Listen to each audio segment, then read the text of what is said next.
Hi, it's Recovery Mom. Let's chat.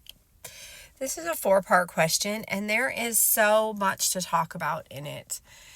And I want to start because first, let me start by telling you what this human said. They said that they are feeling weight restored according to their physician, right? But they actually haven't started recovery. They became weight restored because they started chewing and spitting, which actually their intentions were to lose weight because they were sick, but actually they gained weight chewing and spitting. So, both chewing and spitting and binging and purging statistically tend to end up with you gaining weight, not losing weight. So both of those things, even though we feel like we're getting rid of all the calories, obviously based on, research and statistics, we're gaining weight doing those behaviors. So this human gained weight, chewing and spitting, and now everyone thinks, of course, they're doing great in recovery because they've gained this weight, but actually they're just starting recovery.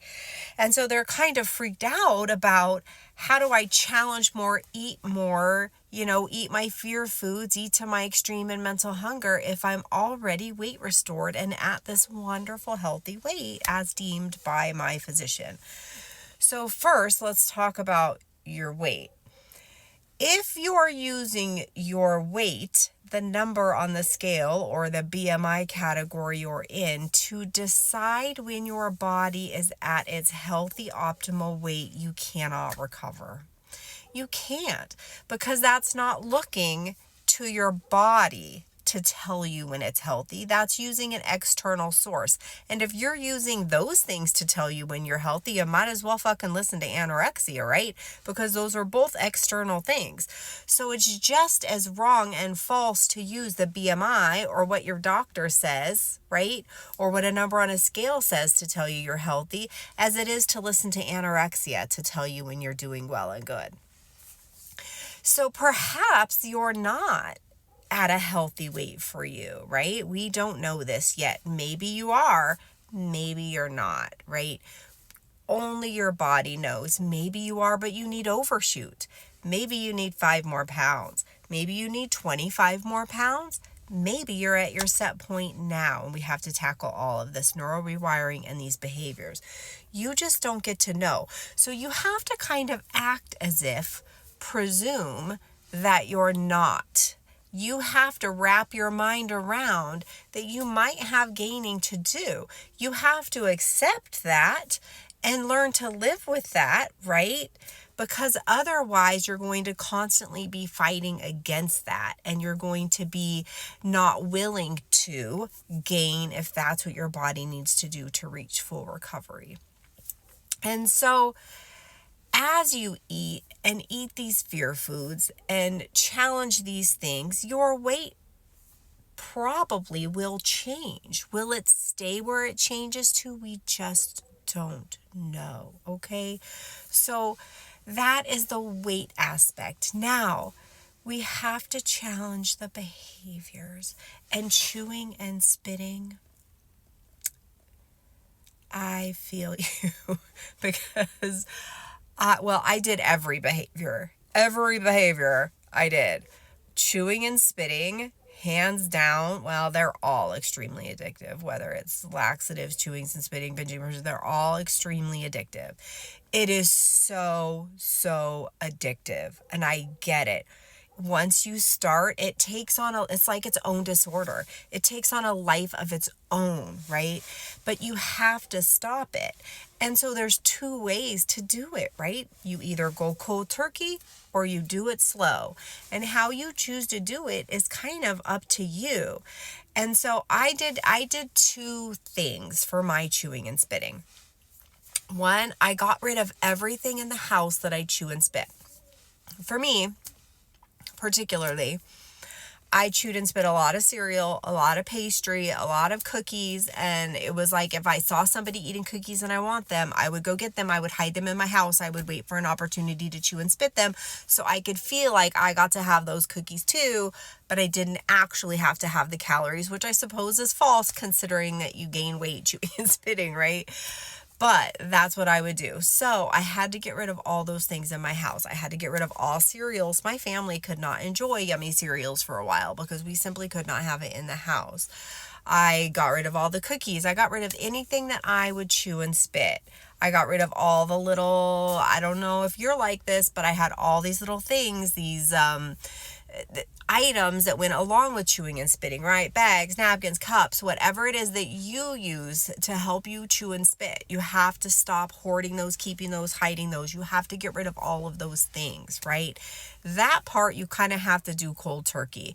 And then there's those times like, are you chewing and spitting in the car? Are you chewing and spitting at home? Like, we tend to get in ruts and like regular things where we do it certain times of day, certain weekends, certain, like I used to go home on my lunch break and do it, or on, weekend mornings, or when are you doing this behavior? And then you need to substitute something in there. Can you call someone? Can you FaceTime someone? Can you plan a coffee trip with someone? Can you plan to go shopping at the mall with someone? Can you make a regular visit with someone at that time that keeps you busy so that you don't fall back on that behavior, okay? Because you have to tackle this. You know you're miserable doing it. You know it doesn't feel good. And I know you want to get rid of it. And you said you want to get rid of it. And so now it's time to get rid of it. But you're not going to get rid of it if you're going to keep an expectation of not gaining weight, okay? You cannot get rid of behaviors in eating disorder recovery with an expectation of no weight gain, because we don't know if your body's going to gain weight. When you get rid of chewing and spitting, you might actually eat a cookie now and then. Your weight might rise a little, and that's okay and wonderful. Your body needed it. Your body will be so thankful when you actually allow that food to stay in, right? But also that might mean weight gain. So ultimately, at the base of all of these questions, at the base of you thinking you're at a healthy weight, at your doctor telling you you're at a healthy weight, at the base of you needing to stop chewing and spitting, at the base of you needing to recover in a larger body, what is underneath all of that? And the base of all of that is accepting your body at any size. Because no matter what I'm hearing, I'm chewing and spitting, but I'm afraid it's making me gain. My doctor said I'm at a healthy weight. Oh my gosh, I can't gain anymore. I want to recover, but that might mean weight gain. Everything comes down to you being afraid of weight gain. So you really have to do some work around. Is that who you want to be? Do you want to be the person that judges everybody on weight? And don't tell me that you don't judge anybody else's weight, just your own, because that's not true. We teach people by what we show them, not by what we say. So you might say you're okay in a larger body and I'm not, but if you're not accepting your own larger body, you're telling them that theirs is not okay. That is just facts, okay? That is facts. That's what you're telling them. So you have to come to terms with that. You have to come to terms with, like, if I'm going to accept your larger body, I need to accept my larger body. Because honestly, it is a shit show. Until you get fully recovered, that last weight gain is a shit show. It is horrible. It is painful because you're in a larger body and the thoughts are all still there. It's horrible. But what I can promise you is when you do the neural rewiring, okay, when you start trying to fight those thoughts of not accepting a larger body in yourself, and you start railing against that fat phobia and all of that you have internalized toward yourself, then you can really accept full recovery and life in a bigger body. And that is where true freedom is. And that is where the gift of recovery is. But you can't do it while trying to keep your body at a certain size. You can only get those gifts when you realize that you have to accept your body no matter where it wants to land. Okay? Give it a try. I used to tell myself, I'll let my body land wherever it wants. I'll give it 2 years. And if I'm miserable in 2 years, I'll go back. You will not be miserable. There are too many gifts in recovery.